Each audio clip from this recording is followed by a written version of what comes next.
Hello, my name is Elias Rosales, and today I'll be presenting on multi-state outbreak of human salmonella typhimurium infections linked to frozen feeder rodents. Step 1. Background information.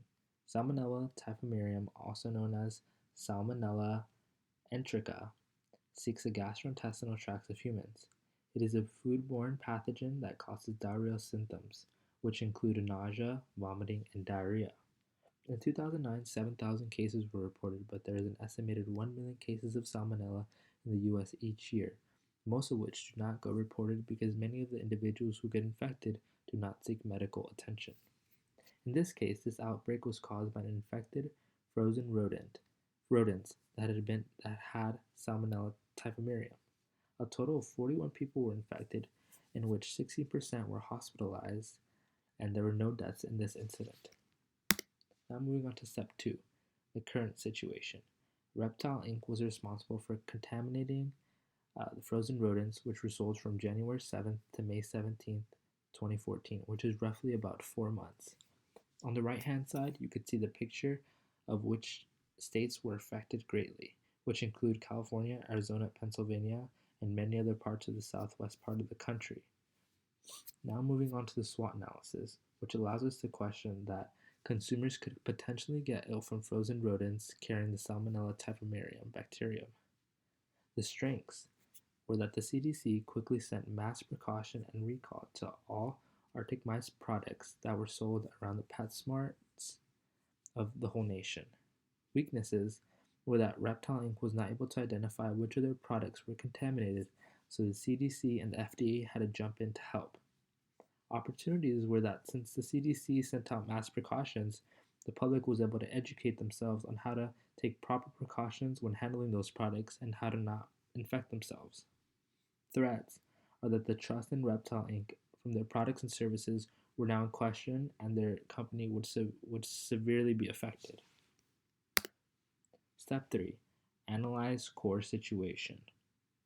Now moving on to step 3, we can see that the core situation from this outbreak comes from one main reason: improper sanitation.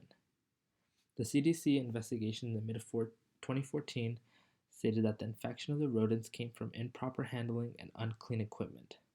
Also, after coming into contact and handling the frozen mice, many reptile pet owners did not wash their hands properly with soap and water, which led to contamination.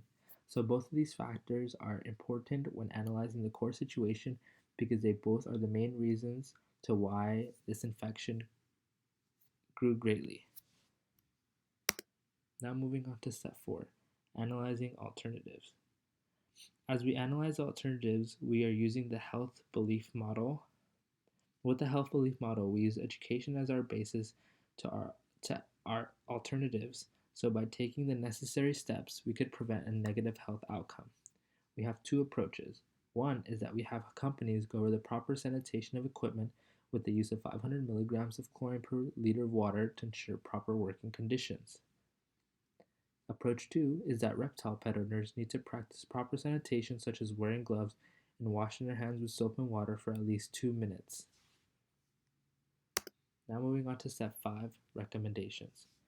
The first recommendation is that the CDC and the FDA monitoring the Reptile Inc. to prevent future multi-state outbreaks of salmonella. They have to make sure that each factory in the nation is using a USDA license that is up to date, and each cage that the rats and hamsters are in are being cleaned out once a day with a high-level compressor washer. Recommendation 2 is properly keeping mice frozen in an industrial fridge with temperatures under 35 degrees to prevent pre-thawing, which leads to bacteria growth. Now moving on to step 6, establishing an action plan. With regards to the Salmonella typhimurium outbreak, the CDC, FDA, and Reptile Inc. will, for one, not continue to package and distribute any more pre-frozen products until the CDC can establish what products are contaminated, which should take around 1 month. 2. Proper disposal of infected mice and proper sanitation of equipment should take around 2 months. 3. Grow a new batch of rodents, mice, and hamsters in sanitized conditions, which are being monitored by the FDA, CDC to prevent a future outbreak. It should take around 2 months. And sample test new pre-frozen products to ensure that they are salmonella free, which would take about 2 weeks nationwide.